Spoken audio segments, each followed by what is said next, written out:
Rampitsy kosa no tanterahana etsy amin'ny lapan'ny kolotsaina sy ny fanatanjahantena Mahamasina ilay seho an-tsehatra miavaka nampitondraina ny lohateny hoe l'ITVR. Ankoatran'ny tantara izay holalovina ao anatin'izy ity dia andravaka ny seho amin'ny Rampitso ireo mpanakanto malagasy roa izay manana ny lazany ao anatin'ny sehatry ny hira.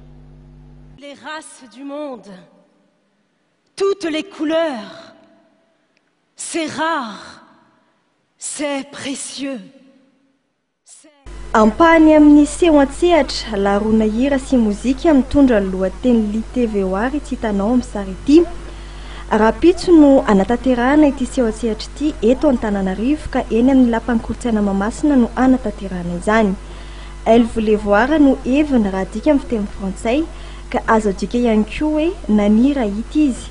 Raha ny fanazavandramatoa Jocelyne Lavielle mpandrindran-tsehatra dia tantarany tovovavy iray safiotra maniry mihalala ny tantarany fototra ny angany ty tantara-tsehatra ity. Tovovavy malagasy izay safiotra renommé no hitana toerany mpilalao fototra amin'ity tantara-tsehatra ity. Tany am-piandohana tao la renono ka sainy mpikarakara anaovany ity fampisehoana ity.